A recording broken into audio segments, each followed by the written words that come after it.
Hello विद्यार्थी मित्रांनो, तुम्ही म्हणले सर इथपर्यंत, आता हिच्या पलीकडे जाणार नाही, तुटून जाईल तिथं. लक्षात आलं का? मॅक्झिमम किती डिस्प्लेसमेंट केलं सर? तुम्ही म्हणला सर 5 सेंटीमीटर. आता स्प्रिंग जे ऑक्सिलेशन होते एका सेकंदात किती वेळेस ऑक्सिलेट होते? धरलेलं घे, आलू आणले, कच कच कच कच कच कच कच कच घालण्याची काही पद्धत आहे का नाही? अरे हाय का नाही बावड्या? असं करतो का? नाही, ते आलू आणले की आपण धुतो चांगले, त्याला कापतो, मग त्याच्यात काय कांदा, लसण, मिरची, हळद, मसाला आणि मग अशी मस्त पैकी लगे अशी भाजी बनवतो आणि अशी चिरून चिरून खातो, झोपी जातो. अभ्यासाचे तिकडं वाट लागो काय काही घेणं देणं एक आपल्याला. एका सेकंदात किती ऑक्सिडेशन झालंय की नाही? बस साधी डेफिनेशन, एका सेकंदात किती ऑक्सिडेशन.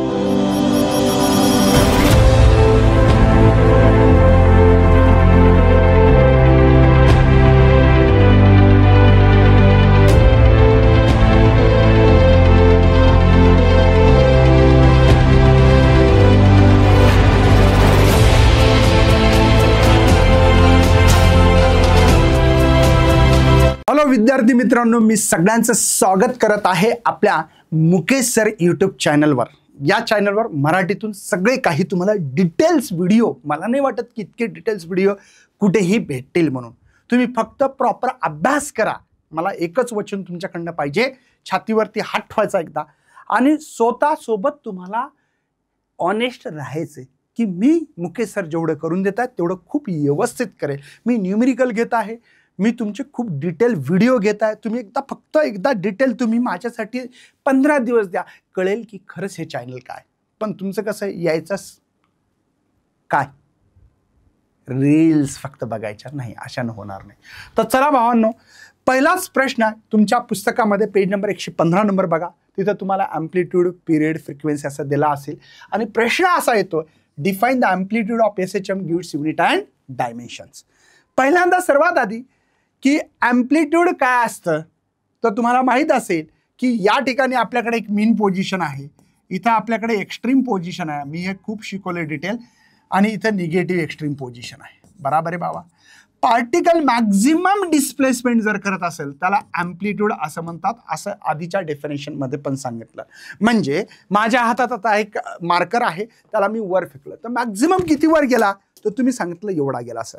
इथे पण समजा फॉर एक्झाम्पल या ठिकाणी डिस्प्लेसमेंट माझं 5 सेंटीमीटर होतंय मॅक्झिमम, त्याच्यानंतर पार्टिकल वापस येणार. बराबर आहे? समजा एखादी स्प्रिंग धरून मी खेचली, इथे इथपर्यंत आली मॅक्झिमम, हिच्यानंतर समोर जाणार नाही बस. पण तुम्ही जर म्हणला मी 4 सेंटीमीटर अंतर घेतो, याला डिस्प्लेसमेंट म्हणता येईल का? तर नाही, ते मॅक्झिमम डिस्प्लेसमेंट आहे का? नाही. मॅक्झिमम किती अंतर माझं स्प्रिंग तुम्ही खेचू शकला तर ती 5 सेंटीमीटर. जसं की माझ्याकडे एक स्प्रिंग आहे भावांनो, आणि त्या स्प्रिंगबद्दल मी तुम्हाला घेऊन शिकवतो. इथे ही जी स्प्रिंग ही बघा, ही मॅक्झिमम किती गेली सर? तर तुम्ही म्हणले सर इथपर्यंत, आता हिच्या पलीकडे जाणार नाही, तुटून जाईल तिथं. लक्षात आलं का? मॅक्झिमम किती डिस्प्लेसमेंट केलं सर? तर तुम्ही म्हणला सर 5 सेंटीमीटर. बराबर आहे? हे तर अर्धा मीटरच्या वर आहे खरं पाहिलं तर, मी सांगतोय फक्त. बराबर आहे? हिच्यानंतर नाही खेचू शकत, तुटून जाईल ती स्प्रिंग. बराबर आहे? समजतं? आता तुम्ही म्हणलं 5 सेंटीमीटर, तुम्ही म्हणले की मला 3 सेंटीमीटर घ्यायचं, नाही, ही तर मॅक्झिमम 5 सेंटीमीटर गेली. तर हे अंतर झालं, हे 4 सेंटीमीटर अंतर झालं. आणि ॲम्प्लिट्यूड जर माणसं आलीच्या आत तर x = a झाला. मॅक्झिमम डिस्प्लेसमेंट 5 सेंटीमीटर, म्हणजेच त्याला तुम्हाला ॲम्प्लिट्यूड असं म्हणता येतं. चला, तर आता बघा याची डेफिनेशन, एक स्टँडर्ड डेफिनेशन्स मी घेतली मुद्दामून. बघा, मॅक्झिमम डिस्प्लेसमेंट किती झालं या पार्टिकलला? कोणता पार्टिकल? जो पार्टिकल परफॉर्मिंग SHM करतो. जसं की स्प्रिंग दाखवली मी, याला SHM म्हणतात. हे SHM झालं, हे SHM, हे SHM झालं. लक्षात आलं? लिनियर सिंपल हार्मोनिक मोशन जे होते तर त्याला म्हणता येईल तुम्हाला परफॉर्मिंग SHM. कुठून बरं? From its mean position. कुठून? फ्रॉम इट्स मीन पोझिशन, म्हणजे स्टार्टिंग पोझिशन, त्यालाच तुम्हाला ॲम्प्लिट्यूड असं म्हणता येतं. बरं, हे ॲम्प्लिट्यूड जे इक्वेशन्स आहे मला काढायचं तर कसं काढणार? तुमच्याकडे एक डिस्प्लेसमेंटचं इक्वेशन आहे. कशाचं? डिस्प्लेसमेंट. कोणतं इक्वेशन आहे सांगा बरं? A sin बराबर है ω_t + φ. हे इक्वेशन आहे माझ्याकडे. आता मला सांगा, मॅक्झिमम डिस्प्लेसमेंट दाखवायचे तर तुम्हाला साइनची किती व्हॅल्यू ठेवल्यानंतर भेटेल तर मॅक्झिमम डिस्प्लेसमेंट? साइन 1 कधी भेटतं माहिती आहे ना 90. म्हणजे याचा अर्थ असा आहे की ही जी काही साइन तुम्ही लिहिता ओमेगा टी प्लस फाय हे जे आहे ते प्लस मायनस 1 आहे, प्लस मायनस 1 आहे. म्हणजे याचा अर्थ असा आहे की या ठिकाणी जर 1 व्हॅल्यू ठेवली असती तर ए हा तुमच्याकडे प्लस मायनस 1 आहे, तर x is equal to plus minus a हे ठेवता येईल. म्हणजे मॅक्झिमम ॲम्प्लिट्यूड म्हणता येईल त्याला, म्हणजे मॅक्झिमम डिस्प्लेसमेंट झालं. म्हणजे एक तर प्लस म्हणजे कोणीकडे पॉझिटिव्ह एक्स्ट्रीम पोझिशन आणि इकडे कोणती निगेटिव्ह एक्स्ट्रीम पोझिशन, म्हणून मायनस आलं इथे. म्हणजे मॅक्झिमम डिस्प्लेसमेंट ठेवलं आपण. मॅक्झिमम डिस्प्लेसमेंट करणे त्यालाच आपल्याला ॲम्प्लिट्यूड म्हणतात. साईनची व्हॅल्यू बघा मॅक्झिमम ठेवली आपण, एक तर +1 असते किंवा -1 असू शकते. आता एक लक्षात घ्या, मला SI युनिट बोललं. आता ॲम्प्लिट्यूड हे कोण आहे तर अंतर आहे. खरं जर पाहिलं तर अंतरचं युनिट काय असतं, SI युनिट काय असू शकतं, तर सगळ्यांना माहिती आहे अंतर हे मीटरमध्ये मोजल्या जातात. स्मॉल m लिहायचं आणि डायमेन्शन जर ॲम्प्लिट्यूडचे पाहिले तर इथं मास नाही आहे, लेंथ आहे आणि टाइम 0 आहे. बस एवढंच याचा आन्सर अपेक्षित आहे, जास्त लिहायचं नाही. चला, पिरियड ऑफ SHM. आता पिरियड आहे म्हणजे एक ऑक्सिलेशन कंप्लीट करणे, त्याला पिरियड म्हणतो आपण, एक ऑक्सिलेशन. आता माझं ऑक्सिलेशन पण हे लिनियर SHM साठी सांगायचं आहे.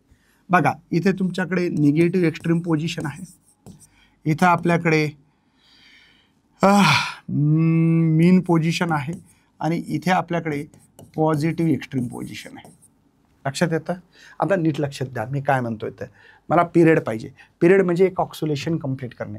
म्हणजे पहिल्यांदा मला मेन पोझिशनपासून निघालो, एक्स्ट्रीम पोझिशन गेलो, इथे π/2 म्हणता येईल, 90 म्हणतात त्याला. इथे आलो तर पाय म्हणजे 180 झालं. आता इथून निगेटिव्ह एक्स्ट्रीम पोझिशन आलं तर 3π/2 270 आणि इथं पुन्हा आलो 2π झालं. पुन्हा इथून शून्यापासून सुरुवात होईल, पुन्हा π/2 पाय 3π/2 2π, पुन्हा 0 पासून चालू होईल. म्हणजे एक कंप्लीट ऑक्सिलेशन करण्यासाठी 2π एवढा फेस लागतो, तेवढा अँगल लागतो, हे त्याचा अर्थ आहे. बरं, आपल्याला याचे डेफिनेशन बघू. काय म्हटलं, time taken by particle performing SHM. एक कंप्लीट ऑक्सिलेशन करण्यासाठी लागणारा जो काही वेळ आहे त्याला तुम्हाला पिरियड ऑफ SHM म्हणता येऊ शकतं. पुन्हा सांगतो बघा, time taken by particle, time taken by particle performing. Particle काय करायला, SHM. जसं की ही स्प्रिंग दाखवली तुम्हाला, हा SHM करायला. बघा हे याला पण SHM म्हणता येईल. बघा लिनियर SHM खाली आहे फक्त, बस. बघा याला पण SHM म्हणता येईल. दिसतंय SHM आहे का?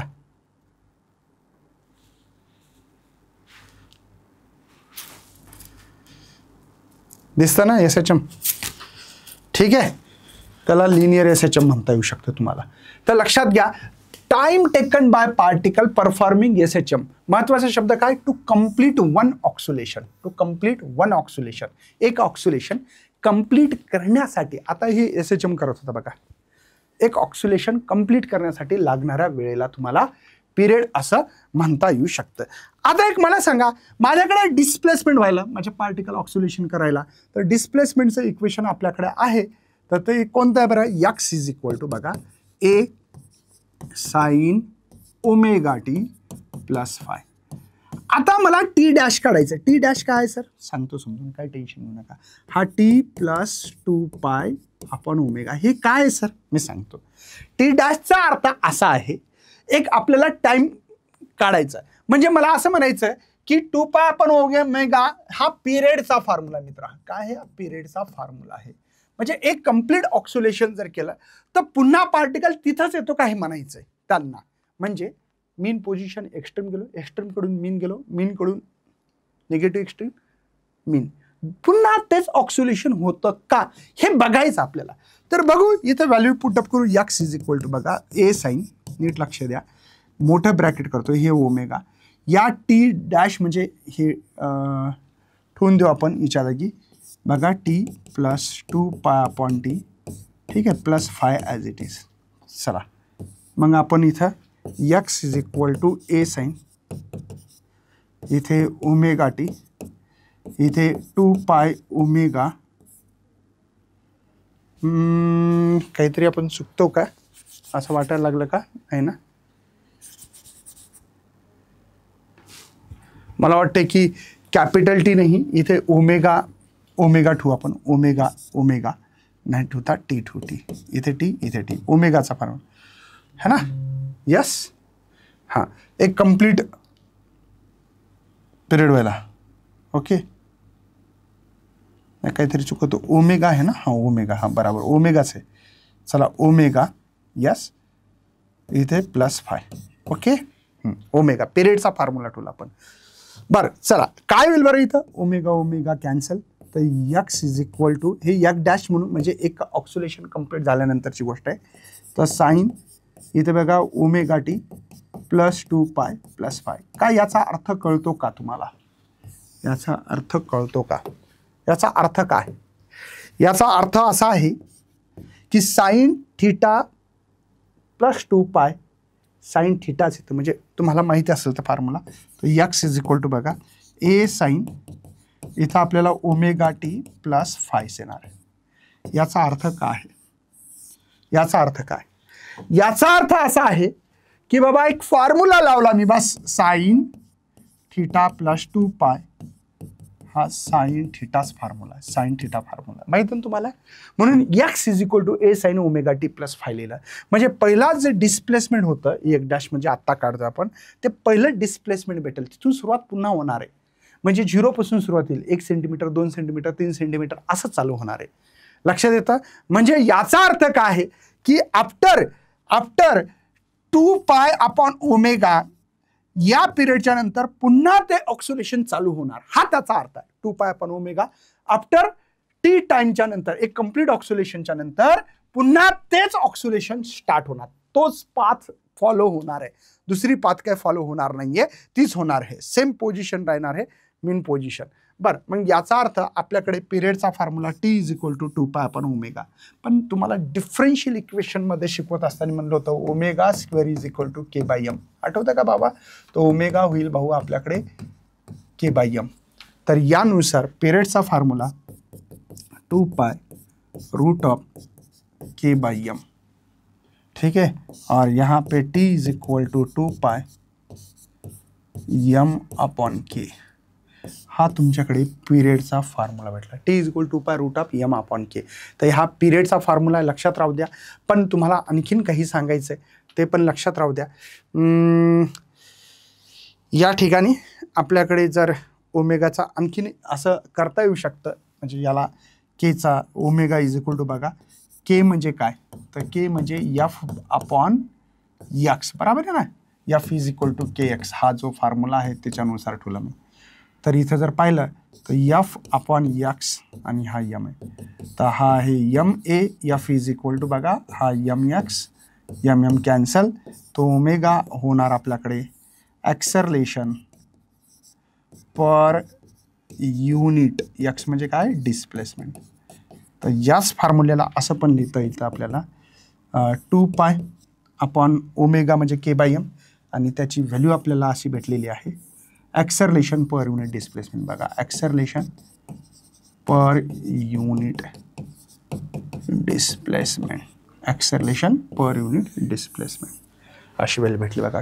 T is equal to 2π √ acceleration per unit displacement ही त्याची व्हॅल्यू भेटली. आता याचं SI युनिट तर सगळ्यांना माहीतच आहे. SI युनिट काय असणार आहे बरं बाबा. SI युनिट काय लिहू शकता. समोरच्या पेजवर लिहिलं तर चालेल का. हां, काही लोकांना जर कळालं नसेल तर पुन्हा लिहितो बघा. 2π अपॉन ओमेगा फॉर्म्युला आहे. ओमेगा म्हणजे काय आपण डिफरन्शियल इक्वेशनमध्ये शिकलो होतो k/m. आणि के म्हणजे काय तर f is equal to KX असतं. तर के म्हणजे असतं एफ अपॉन यक्स. तर इथं ओमेगा स्क्वेअर बघा नीट लक्षात घ्या. केची व्हॅल्यू एफ अपॉन यक्स हे एम आहे. पण न्यूटनचा लॉ आहे f is equal to MA divide by MX. तर MM कॅन्सल. तर ॲक्सेलरेशन बघा पर युनिट डिस्प्लेसमेंट. मग याला शब्दामध्ये लिहिलं मी. कसं लिहिसाल शब्दामध्ये सांगा. Acceleration per unit. यक्स म्हणजे काय डिस्प्लेसमेंट. ए म्हणजे ॲक्सेलरेशन है ना. मग याच फॉर्म्युल्याला मी असं लिहिलं होतं बघा 2π √ काय लिहिलेलं आहे बघा ॲक्सेलरेशन पर युनिट डिस्प्लेसमेंट. काय डाऊट आहे भाऊ समजलं सगळ्यांना. ॲक्सेलरेशन पर युनिट डिस्प्लेसमेंट हा फॉर्म्युला. बरं याचं SI युनिट सगळ्यांना माहित आहे टाइम कशात मोजतात, सेकंदमध्ये. मग यांचं डायमेन्शन्स काय होईल बरं, टी म्हणजे यम मास यल टी, मास लाईन टाइम 0 0 हा टाइम 1, बस संपला विषय, एवढंच आहे. ओके. आता आपल्याला बघायचंय फ्रिक्वेन्सी. आता फ्रिक्वेन्सी म्हणजे काय, एका सेकंदात किती ऑक्सिलेशन झाले, मराठीत आपण वारंवारता म्हणतो, पुन्हा पुन्हा होणे. वारंवारता किती, मराठीत फ्रिक्वेन्सीचा अर्थ आहे वारंवारता. बरोबर आहे. आता बघा नीट लक्षात घ्या, मी काय बोलतो ते लक्षात असलं पाहिजे. मी म्हटलं की एका सेकंदात आपण बघा सर्क्युलर मोशनमध्ये शिकलो, एका सेकंदात फॅन किती वेळेस रोटेट व्हायला, आपण म्हणला 10, तर 10 हर्ट्झ फ्रिक्वेन्सी लिहिली असेल. आता स्प्रिंग जे ऑक्सिलेशन होते एका सेकंदात किती वेळेस ऑक्सिलेट होते, त्याला तुम्हाला फ्रिक्वेन्सी म्हणता येतं. Numbers of oscillations per unit time, numbers of oscillations per unit time, त्याला फ्रिक्वेन्सी असं म्हणता येईल. बघा दिलेली definition, numbers of oscillation per unit time. आता हे तर भाऊ थोडासा कसा असता, मार्केटमधून आपण आलू आणले या वांगे आणले, मग वांगे आणले धरले घरच्याने, कचकच कचकच कचकच कचकच कचकच कचकच कचकच कचकच कचकच कचकच कचकच कचकच कचकच कचकच कचकच कचकच चावून खाल्ले, असं तर काही नाही ना भाऊ. हा धरलेले घे आलू आणले, कचकच कचकच कचकच कचकच कचकच खाल्ल्याची काही पद्धत आहे का नाही, अरे हाय का नाही बावड्या, असं करतो का नाही. ते आलू आणले की आपण धुतो चांगले, मग त्याला कापतो भाऊ, मग त्याच्यात काय कांदा लसण मिरची हळद मसाला आणि मग अशी मस्त पैकी लगे अशी भाजी बनवतो आणि अशी चुरून चुरून खातो, झोपेत जातो. अभ्यासाचे तिकडं वाट लागो काय लागो, काही घेणं देणं हे का आपल्याला नाही. तसं भाऊ इथं बिन काही मसाला टाकावा लागतं. एखादी जर व्याख्या बनवायची त्याचा मसाला टाकायचा, मग कसा टाकला मसाला बघ बरं. आता बघ इथं मी काय म्हणलं, numbers of oscillation per unit time असं म्हणलं, पण इथं काय बाबा काय लिहिलं बघ बरं, perform by particle, performing SHM, particle असा असा असा असा असा असा असा असा करायला त्याला ऑक्सिलेशन म्हणतात. समजलं का बावड्या. बरं मग डेफिनेशन्स कशी, मी साध्या भाषेत आपली व्याख्या काय सांगितली बरं, एका सेकंदात किती ऑक्सिलेशन झाले, एका सेकंदात याचे हे बघा आता खाली करतोय, एका सेकंदात किती ऑक्सिलेशन झाले, एका सेकंदात किती ऑक्सिलेशन झाले, झाले की नाही, बस साधी डेफिनेशन. एका सेकंदात किती ऑक्सिलेशन, बघ 1 ऑक्सिलेशन 2 ऑक्सिलेशन 3 ऑक्सिलेशन 4 ऑक्सिलेशन, हे ऑक्सिलेशन आहेत आहे ना. तर इथं एका सेकंदात किती ऑक्सिलेशन झाले त्याला तुम्हाला फ्रिक्वेन्सी म्हणायचंय. आपण म्हणतो पण एखादं काम काय काय फ्रिक्वेन्सी याच्या कामामध्ये यार, किंवा एखादं काही गोष्ट एखादी घरी पुन्हा पुन्हा होत असेल तर त्याला तुम्ही म्हणता किती फ्रिक्वेन्सी आहे कामामध्ये, आहे ना. चला बघा, numbers of oscillation perform by particle performing SHM per unit time, है ना. बघा ऍक्च्युअली फॉर्म्युला काय, numbers of oscillation per unit time, पण त्याला मसाला गिसाला लावून मस्त रपचिक अशी भाजी बनवायची असते, तसं रपचिक एक डेफिनेशन पण बनवायची असते. लक्षात येते का, त्यालाच तुम्हाला फ्रिक्वेन्सी असं म्हणतात. बरं सर, मग आता फ्रिक्वेन्सी म्हणतात तर खरं आहे सर, पण तुम्ही तर आम्हाला काही फॉर्म्युले काय देणार आहात. तर बघा फ्रिक्वेन्सीचा सिम्बॉल एन आहे, reciprocal off period of oscillation असं पण डेफिनेशन लिहिली तर नंबर भेटणारच. समजलं का. ओके. बरं याचा एसआय युनिट काय असणार आहे सर, एसआय युनिट काय असणार आहे, तर हार्ट्झ नावाचे एक सायंटिस्ट होते बाबा. याचे डायमेन्शन्स काय असणार आहेत बरं, तर डायमेन्शन असतात बघा मास लेंथ आणि टाइम. मास तर नाही, लेंथ नाही आहे, टाइम डिवाइड वरी गेल्यावर मायनस होतो. सर पण मला कडे पिरियडचा फॉर्म्युला माहिती हो, आत्ताच रपचिक मस्त फॉर्म्युला लिहिला की नाही तुम्ही, बघा बरं सर, बघा आत्ताच पिरियडचा फॉर्म्युला लिहिला, हा लिहिला ना भाऊ, T=2πm/k. याला उलटं लिहावं लागेल का सर, याला उलटं लिहावं लागेल ना, म्हणजे इन्व्हर्स आहे, म्हणून n=1/2π√k/m. का बरं, कारण की पिरियडचा फॉर्म्युला आत्ताच आपण बघितला, राईट आहे, m/k. याला उलटं केलं बघा, डिवाइड काय नाही 1, बघा 1/2πk/m उलटं केलं, बस हाच तुमचा फ्रिक्वेन्सीचा फॉर्म्युला आहे. बरं याचे काही सर मस्तपैकी काही न्यूमेरिकल देणार का, तर देणारच आहे भाऊ. तुम्ही पण बघा, मी पण बघतो, मस्तपैकी रपचक फॉर्म्युले करू, मस्त करू. बघा पहिल्यांदा सर्वात आधी असा गिव्हन नाव लिहायचं, गिव्हन डेटा, जेव्हाही तुम्हाला असे न्यूमेरिकल येतात. बघ, the period of oscillation body of mass m, बर period of oscillation body of mass m suspended the light spring टे. म्हणजे मी सांगतो इथे डायग्राम काढून मस्त रपचिक देतो भाऊ, तू टेन्शनच घेऊ नको रे दादड्या. अरे बघ रे बाबा, हे बघ मस्त अशी स्प्रिंग घेतली, एक मास लटकवला, त्या मासला M1 म्हणायचं.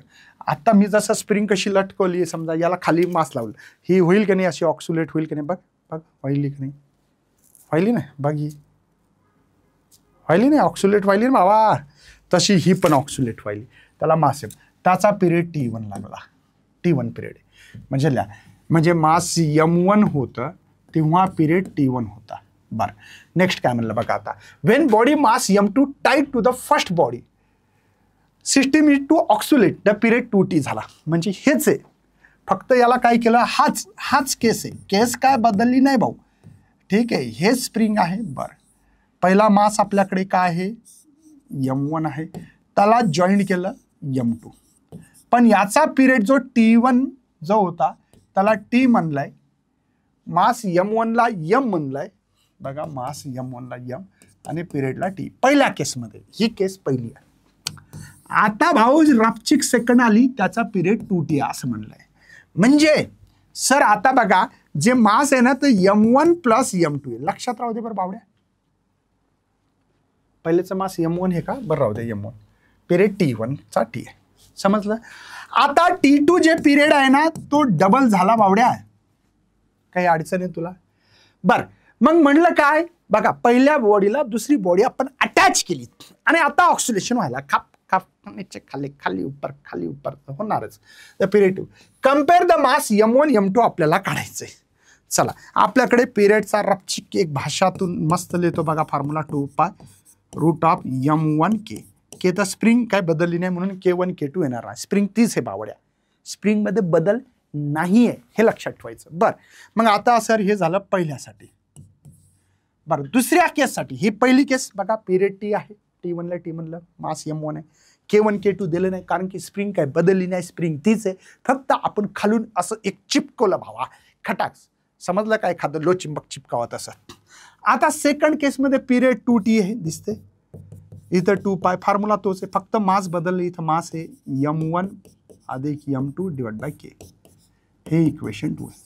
चला बरं, फर्स्ट बाय सेकंड करू का, फर्स्ट बाय म्हणजे डिवायडेड. हां चला, हा T आहे, हां सर, दुसरा 2T आहे सर. चालेल, हा 2π फॉर्म्युला ले बरं, इथे घे M1 अपॉन K, इथे 2π, इथे जे मास आहे बघा M1 M2 divide by K.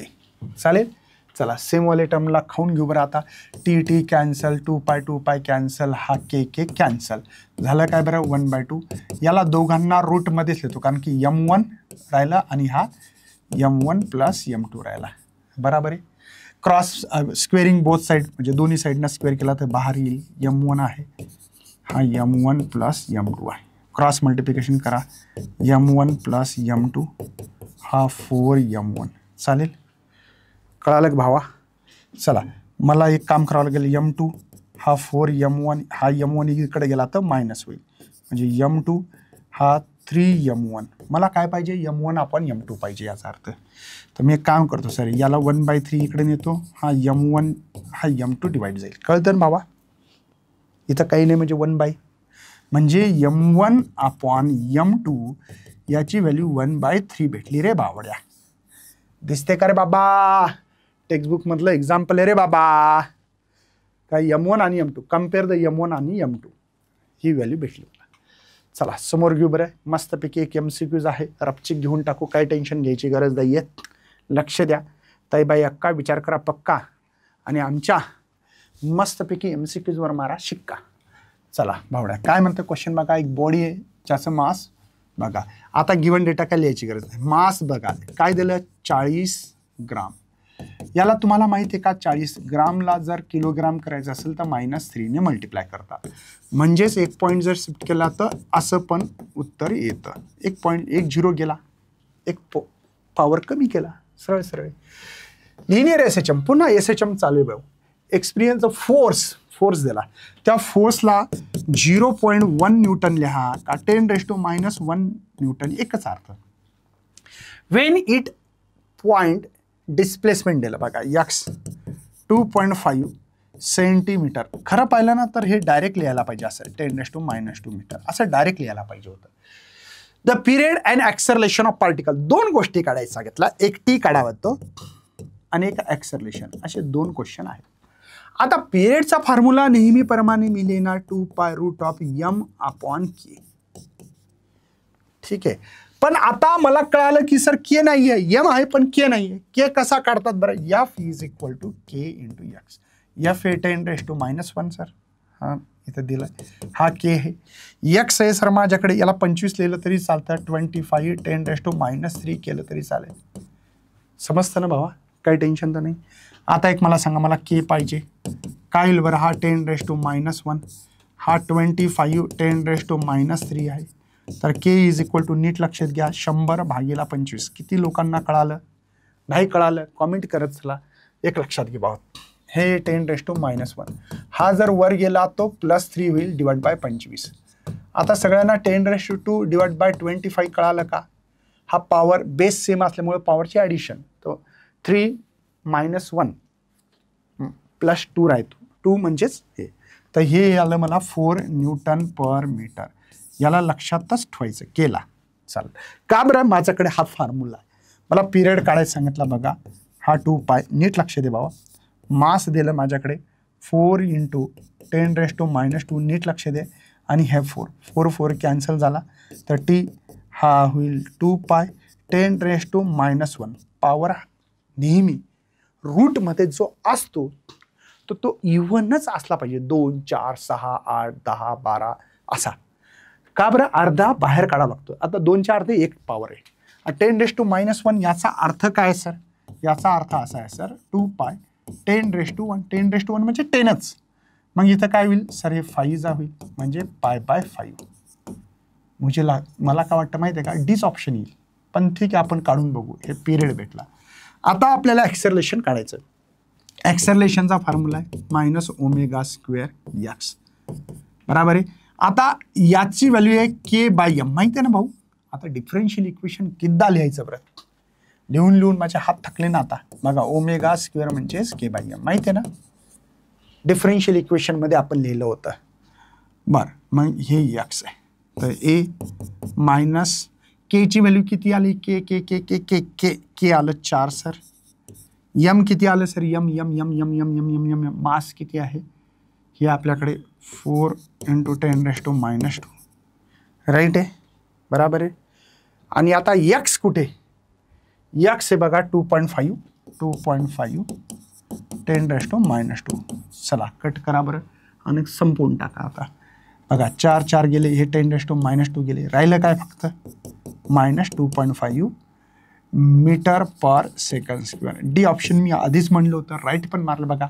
एक टीची व्हॅल्यू पाहिजे होती π/5 आणि एक ॲक्सलरेशन आहे -2.5 m/s², ज्यामुळे तुमचं डी ऑप्शन करेक्ट आहे.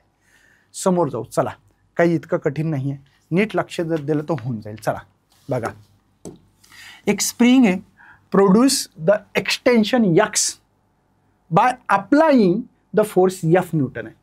Body mass m suspended from spring oscillate vertically period t, म्हणजे व्हर्टिकली असं बघा, असं आहे ते. x म्हणजे फोर्स अप्लाय केला आणि मास m आहे आणि ऑक्सिलेट व्हर्टिकली असाच करतं. खाली मास लावलेले लक्षात राहू द्या, दिसत जरी नसेल तर आहे.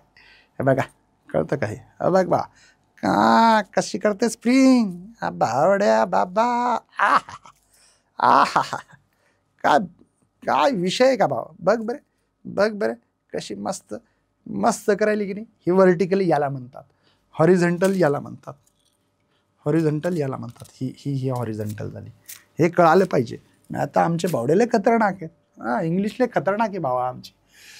त्याचा पिरियड टी आहे, म्हणजे एक ऑक्सिलेशन कंप्लीट करायसाठी लागणारा वेळ आहे. The mass of the suspended body neglect the mass of the spring. ठीक आहे, या स्प्रिंगचं मास पकडायचं नाही.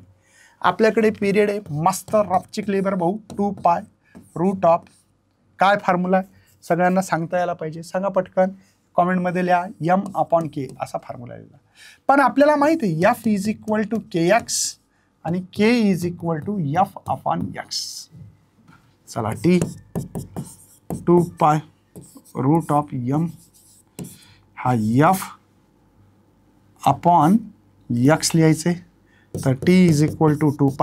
हा फॉर्म्युला तुम्हाला यम यक्स अपॉन एफ. दोन्ही साईडचा स्क्वेअरिंग करा. टी स्क्वेअर 4π स्क्वेअर हे यम यक्स अपॉन एफ आहे. बरं, आता मला काय काढायचं सांगितलं त्यांनी, मास काढा. मग मी जर इथं मास जर असंच ठेवलं तर हे इकडे येतील सर. टी स्क्वेअर हा एफ येईल इकडे मल्टिप्लाय आणि ह्या डिवाइड जाईल.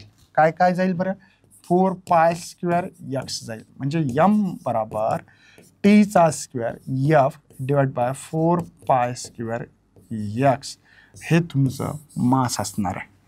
टी स्क्वेअर एफ 4π यस स्क्वेअर यक्स तुम्हाला सी ऑप्शन भेटला. आता मस्त स्प्रिंग शिकू आपण. स्प्रिंगमध्ये दोन प्रकार असतात, एक सिरीज असतं आणि एक पॅरलल. सिरीज आणि पॅरललवर क्वेश्चन येतो. मग त्याच्यात रेजिस्टन्स असेल, सीईटीमध्ये कॅपॅसिटर असू शकतो, इंडक्टर असू शकते किंवा स्प्रिंग असू शकते. हे महत्त्वाचे क्वेश्चन्स आहेत. Obtain the expression effective spring constant for series combination of the spring. Series म्हणजे काय, पहिल्यांदा सिरीज कॉम्बिनेशन म्हणजे काय. दिसलं म्हणून सिरीज आहे असं आहे का, एक एक्झाम्पल देणार आहे मी तुम्हाला नंतर. कुठे ते सिरीज दिसतं. आता बघा इथं काही लोकांना वाटेल हे सिरीज आहे एकानंतर एक.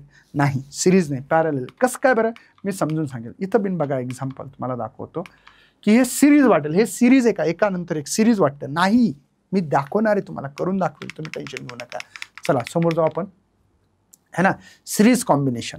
सिरीज कॉम्बिनेशन म्हणजे काय आहे तर पहिली स्प्रिंगचं एक एंड रिजिड सपोर्ट, याला रिजिड सपोर्ट म्हणतात, आणि दुसऱ्या एंड स्प्रिंगला असलं पाहिजे, आणि दुसऱ्या स्प्रिंगचं एंड एक मासला असलं पाहिजे, तरच त्याला तुम्हाला सिरीज कॉम्बिनेशन असं म्हणतात. म्हणजे मी समजून सांगतो की आपण एक स्प्रिंग घेतली, त्याचं हे बघा दोन एंड आहेत, एक आहे, हे दुसरं आहे. आता खालच्या स्प्रिंगचं एंड एक आहे, हे दुसरं आहे. म्हणजे पहिला किंवा दुसरं कोणतंही एक एंड रिजिड सपोर्टला असलं पाहिजे, आणि दुसरं एंड हे स्प्रिंगला कनेक्ट पाहिजे, आणि दुसऱ्या स्प्रिंगचं एक एंड एम्प्टी राहिलं तर ते मासला असलं पाहिजे, तरच तुम्हाला ती सिरीज कॉम्बिनेशन आहे असं म्हणता येऊ शकतं. लक्षात आलं का. बघा इथे बिन भलं हॉरिझॉन्टल असेल, एक एंड कशाला जोडलं, स्प्रिंगचं रिजिड सपोर्टला, दुसरं एंड दुसऱ्या स्प्रिंगला, पण मग दुसरं एक एंड फ्री राहिलं दुसऱ्या स्प्रिंगचं, ते मासला आहे. म्हणून हे सिरीज कॉम्बिनेशन्स आहे. आता के काय असतं, स्प्रिंग कॉन्स्टंट. हे त्याच्या मटेरियल अवलंबून आहे. स्टीलपासून बनवलेली आहे स्प्रिंग, सोन्यापासून बनवली, चांदीपासून बनवली, कॉपरपासून बनवली, कशापासून बनवली, ते के आहे. के म्हणजे स्प्रिंग कॉन्स्टंट. हे जे काय त्या स्प्रिंगच्या असणाऱ्या मटेरियलवर अवलंबून आहे. चला बघू. In this case all spring are connect one after another from the single chain, है ना, एकानंतर एक जोडलेली असली पाहिजे. Next consider. बघा इथं काय म्हणलं ते, arrange the two such spring. Spring constant पहिल्याचा K1 आहे, दुसऱ्याचा K2 आहे. मग spring are massless will have the same stretch. Spring त्यांचा फोर्स जो काय असेल सेम लागत असतो. इथं तुम्ही समजा फोर्स लावला असता तर F is equal to mg, तर हिच्यावर जेवढा फोर्स आहे तेवढा हिच्यावर पण आहे, पण एक्सटेन्शन ह्या असणाऱ्या स्प्रिंगचं वेगळं वेगळं असू शकतं. का बरं, कारण की स्प्रिंगच्या क्वालिटीवर डिपेंड आहे. The vertical arrangement will be the weight mg. जर वेट केलं तुम्ही तर तुमच्या लक्षात येऊ शकते, आणि तिथं तुम्हाला थोडक्यात मी शिकवणारच आहे, काही टेन्शन घेऊ नका. पहिलं इथे तुम्ही फोर्स आणि इथला फोर्स सेम लागणार आहे, कारण की वेट सेम आहे ना, तर या स्प्रिंगवर आणि या स्प्रिंगवर लागणारा फोर्स सेम आहे. खाली वेट वळतंय, म्हणजे मला म्हणायचं मी जर दोन स्प्रिंग लावले असते अशा, तर इथे जे काही मी खालून वळतोय, म्हणून या स्प्रिंगवर आणि वरी माझ्या हातात एक स्प्रिंग आहे असं समजून चला, तिथे पण लागणारा फोर्स सेम आहे, तो फोर्स वेगळा नाही, पण दोघांची जी काही स्प्रिंग कॉन्स्टंट आहे, मटेरियल वेगळं आहे, म्हणून दोघांचं एक्सटेन्शन कमी जास्त होईल. बघा स्टीलचं जर तुम्ही वळलं तर स्टील नाही का लवकर वळल्या जाणार नाही, स्टीलपासून जी स्प्रिंग बनवली. का बरं, कारण ते मटेरियल वेगळं आहे. तीच जर तुम्ही एखाद्या लोखंडापासून बनवलेली आहे किंवा कॉपरपासून, ती लवकर वळल्या जाईल, कारण की त्याचा मटेरियल वेगळं आहे. म्हणून इथं पहिली जी स्प्रिंग आहे त्याच्यासाठी formula me K1 is a extension, वाढवणे, जसे X वापरायचो तसं E वापरलं. दुसरी स्प्रिंग आहे तिथे पण फोर्स सेम आहे, पण स्प्रिंग कॉन्स्टंट वेगळा आहे. म्हणजे लावताना मी फोर्स दोघांना सेम लावला. इथे वापरणं म्हणजे हिच्यावर आणि हिच्यावर 2 स्प्रिंगवर सेम लावलेला आहे, पण त्यांचं एक्सटेन्शन वेगळं वेगळं होणार आहे. मला वाटतं हे समजलं असेल अशी अपेक्षा व्यक्त करतो आणि समोर जातो. मी इथे एक्सटेन्शन मागितलं टोटल किती लेंथ वाढली, या स्प्रिंगची लेंथ किती वाढली, खाली वर्ल्ड एमजीने, एमजी म्हणजे वेट आहे त्याने वर्ल्ड. तर टोटल एक्सटेन्शन आहे सर E1 आणि दुसऱ्याचं E2. आता सर E1 E2 कसं काढणार बघा, इथं जर E1 जर काढलं तर F/K1 होईल, बरोबर आहे. बघा या केस, दुसऱ्या केसमध्ये E2 इथं आपण F/K2 असं म्हणता येईल. म्हणून यांच्या व्हॅल्यूज पुटअप करतोय. पहिल्याची आहे सर F/K1 आणि इथे F/K2. मला एक सांगा, का मी इथं असं लिहू शकतो का या ईच्या जागी पण हे जे ई आहे इथं F/K, पण के कोणता इफेक्टिव्ह कशासाठी सिरीज असेल तर यस लिहा, यस चालेल. बरं, तुम्हाला सगळ्यांना लक्षात आलं. हा एफ एफ एफ कॅन्सल होणार आहे म्हणून कॉमन काढून कॅन्सल होणार आहे. मग राहिले काय 1K इफेक्टिव्ह म्हणा, इथे 1/K1 1/K2 किंवा याला असं म्हणा 1/KS 1/K1 1/K2. काही टेन्शन असेल तर सांगू शकता. पण तुम्हाला एक आणखीन ट्रिक्स द्यायची आहे मला. हे झाला फॉर्म्युला. अशा तर खूप मोठ्या जर स्प्रिंग जर असत्या तर काय झालं असतं, म्हणजे तुमच्याकडे 1/KS सिरीजसाठी खूप मोठ्या एकाला की 2च लावले, आपण 2च शिकणार, पण जास्त असतं तर काय केलं असतं, तर 1/K1 असं लिहिलं असतं, 1/K2 nth पर्यंत असतं तर 1/Kn लिहिलं असतं. हे लक्षात येतं. पण जर आपल्या पुस्तकामध्ये जर विचार केला तर 2च स्प्रिंग आहेत आणि 2 स्प्रिंगमुळे मी असं लिहू शकतो, 2 स्प्रिंग असतील तर सिरीजमध्ये असेल तर product of 2 spring constant divide by sum of 2 spring constant. हा तुमच्यासाठी शॉर्टकट फॉर्म्युला आहे. हा फॉर्म्युला कशासाठी शॉर्टकट आहे, लक्षात येतं. फॉर 2 स्प्रिंग कॉन्स्टंट कसं, फॉर है ना 2 स्प्रिंग, ठीक आहे, कॉन्स्टंट, ठीक आहे, फॉर 2 स्प्रिंग कॉन्स्टंट. 2 स्प्रिंग जर असत्या सिरीजमध्ये है ना, तर हा फॉर्म्युला लावायचा. आणि याला कसं वाचायचं वाचताना तुम्हाला सांगतो, ठीक आहे ना. Effective series spring constant product of 2 है ना, product of 2 spring constant divided by sum of है ना, सम ऑफ 2 स्प्रिंग कॉन्स्टंट. लक्षात येतं. प्रोडक्ट ऑफ 2 स्प्रिंग कॉन्स्टंट आहे आणि इथं सम ऑफ 2 स्प्रिंग कॉन्स्टंट आहे. जर कदाचित आपल्याकडे आयडेंटिकल स्प्रिंग असतात तर सर, आयडेंटिकलचा अर्थ कळतो का सगळ्यांना. आयडेंटिकल म्हणजे सेम स्प्रिंग असतात, सेम आयडेंटिकल. पहिली स्प्रिंग लावली समजा, रिजिड सपोर्ट आहे, ही पहिली स्प्रिंग घेतली आणि ही दुसरी स्प्रिंग घेतली समजा, ठीक आहे. आणि यांचा आपण के स्प्रिंग कॉन्स्टंट यांचा पण, म्हणजे ॲल्युमिनियम पासून ही पहिली बनली तर दुसरी पण ॲल्युमिनियम पासून आहे. पहिली कॉपर असेल तर ही पण कॉपर सेम असते. तर एक साधा फॉर्म्युला आहे सिरीजसाठी. सिरीजसाठी K/N, K/N, N म्हणजे numbers of spring connected in a series. किती केला त्याला N म्हणायचं. मग 2 असतील तर 2 लिहायचे, 3 असतील तर 3 लिहायचे, 5 असतील तर 5 लिहा, ह्या त्याचा अर्थ आहे. चला नेक्स्ट आपल्याला बघायचं आता पॅरेलल कॉम्बिनेशन. कॉम्बिनेशन पण पॅरेलल ओळखायचं कसं, सगळ्यात महत्त्वाचा प्रश्न. तर ओळखायचं असं भावा की दोन्ही स्प्रिंगचा जे एक एंड आहे ते रिजिड सपोर्टला असलं पाहिजे आणि दुसरं एंड जे आहे हे मासला असलं पाहिजे. कळालं का. 2 स्प्रिंग तुम्ही पॅरेलल घेतल्या समजा, 2 या 3 4 5 अशा, तर सगळ्यांचं एक टर्मिनल म्हणा हे रिजिड सपोर्टला घ्यायचं आणि दुसरं हे मासला घ्यायचं. आता इथं बिन तसंच आहे. बघा कसं, बघा इथं दिसायला पॅरेलल वाटतं का सिरीज, हे पॅरेलल दिसतं डोळ्यानं, उघड्या डोळ्याने बघा, उघडा डोळे बघा, नीट नीट बघा भावा. काय इथं वाटतं की हे पॅरेलल, इथं सिरीज वाटतं दुसऱ्या केसमध्ये, वाटायला पाहिजे, आपण कॉमन मॅन आहे ना. आता बघ कसं काय, बघा, या स्प्रिंग एक एक पहिली स्प्रिंग ही दुसरी, या स्प्रिंगचं एक रिजिड सपोर्टला आहे आणि एक मासला आहे, याचं पण रिजिड सपोर्टला आहे आणि एक मासला आहे. अरे नेम तर असा आहे की भाऊ एक एंड रिजिड सपोर्टला आणि एक मासला असलं पाहिजे. बघा, एक रिजिड सपोर्टला एक मासला आहे, याचं बिन एक रिजिड सपोर्टला एक मासला आहे, याला रिजिड सपोर्ट म्हणतात. म्हणजे याचा अर्थ हे बिन पॅरलल आहे. भलं दिसत नसतं, दिसत तसं नसतं म्हणून तर जग फसतं, दिसतं तसं नसतं बाबा म्हणून जग फसतं, म्हणून तर इथं फसलो आहे आपण. समजलं का? बरं, पॅरललसाठी काय रूल आहेत काय नाही याच्याबद्दल थोडक्यात माहिती घेऊ. बघा, in such combination all the spring connected between two point, same point असलं पाहिजे, rigid support, one of them support on other end stretch force suitable. Stretch force म्हणजे मासला, आपण मासला म्हणू इथे, ठीक आहे, इरिस्पेक्ट. ठीक आहे, चला मग आपल्याला इथे या स्प्रिंग बद्दल शिकायचं आहे. आता इथे मी काय म्हणलं, हा फोर्स लावला, F is equal to mg म्हणतात त्याला, मास लावलं म्हणजे mg, वेट म्हणतात. आता या स्प्रिंग कॉन्स्टंट वेगळा, हा स्प्रिंग कॉन्स्टंट वेगळा आहे. आता यांचं एक्सटेन्शन सेम व्हायला का बरं, दोघांना सारखं खाली आणायचं मला, एकच सपोर्ट लावला.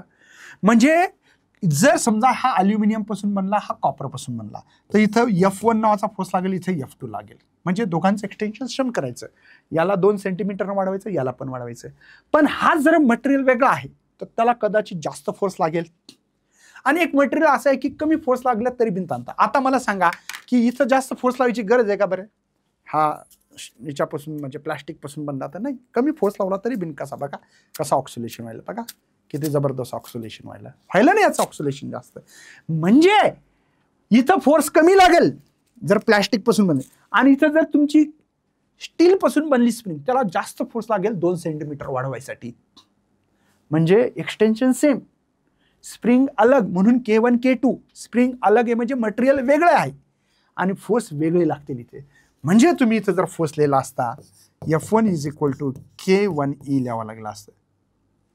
राईट आहे, समजलं सगळ्यांना, काय टेन्शन नाही. ओके, आणि इथे F2 जर लिहिला असेल तर K2E लिहिलं असतं. मला वाटतं की सगळ्यांना ह्या गोष्टी मी काय बोलतोय त्या समजल्या असतील अशी अपेक्षा व्यक्त करतो. मी टोटल किती फोर्स लावला, F नावाचा, तो डिस्ट्रीब्यूट झाला. इथे F1 नावाचा फोर्स लागला या स्प्रिंगवर पहिल्या, दुसऱ्यावर F2 लागला.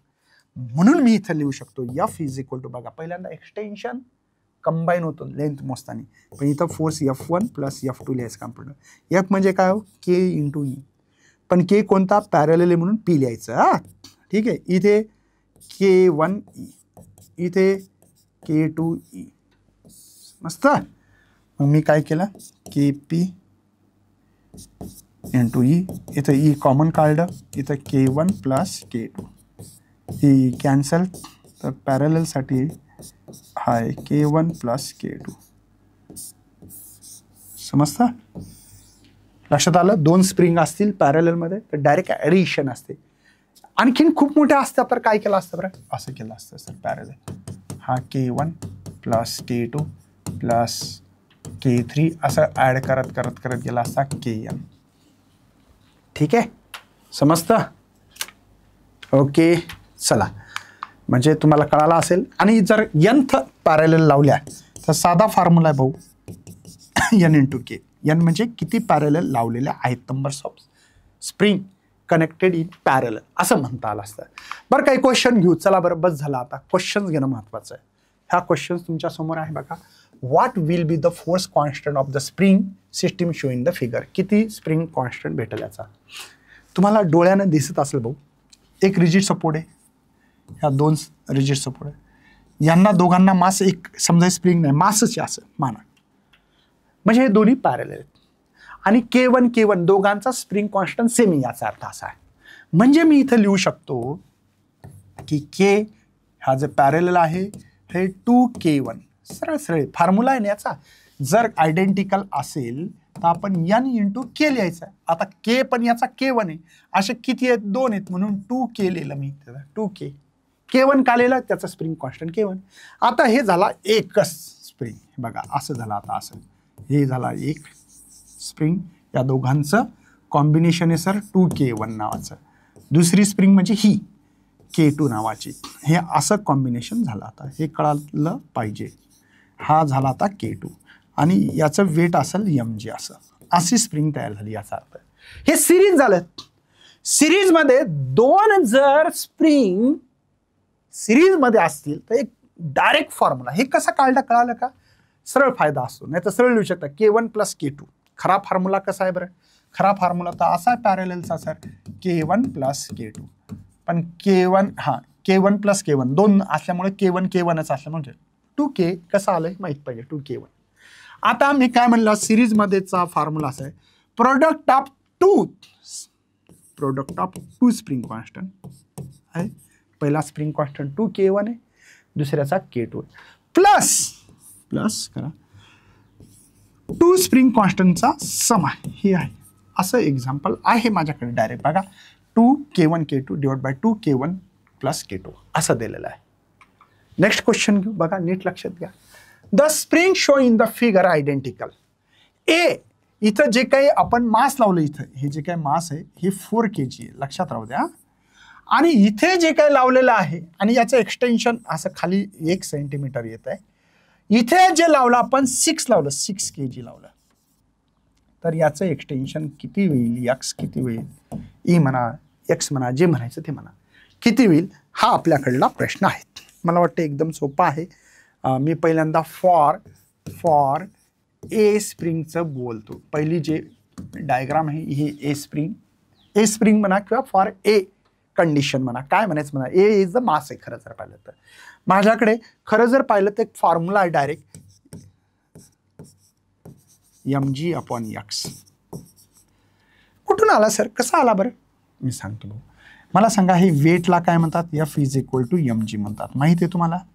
वेट एखाद्या खाली असते, वेट म्हणजे mg.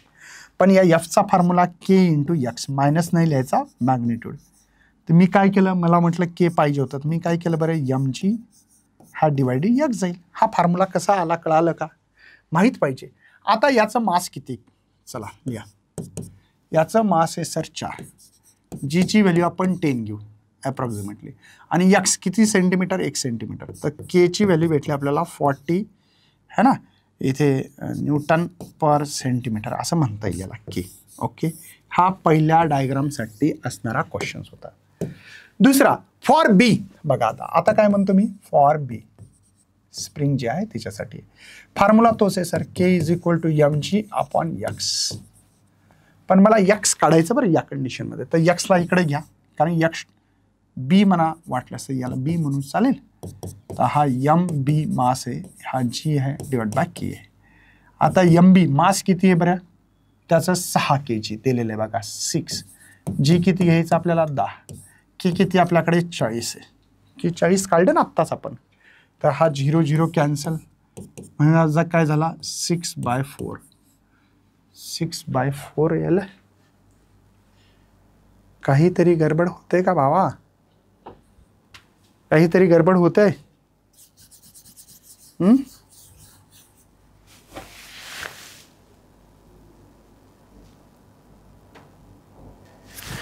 काहीतरी गडबड.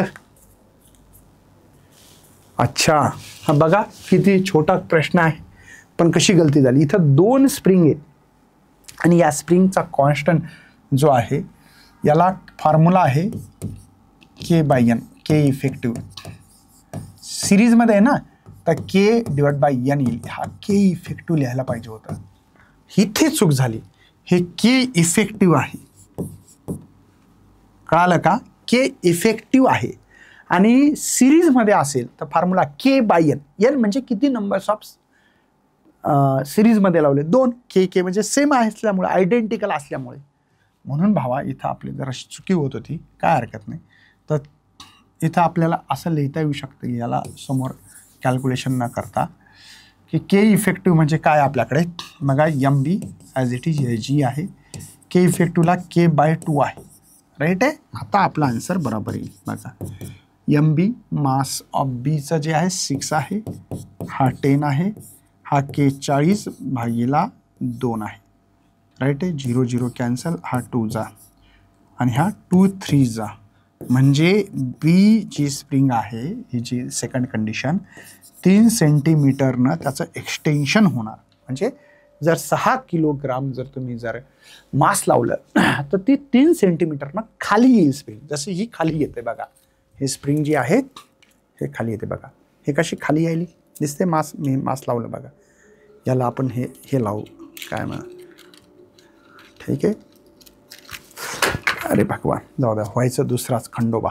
हे लक्षात आलं ना, हे खाली मास लावल्यामुळे असं खाली आली, तर 3 सेंटीमीटरनं आली, त्याचा अर्थ तो आहे. ठीक आहे, चला नेक्स्ट प्रश्न आहे आपल्याकडे.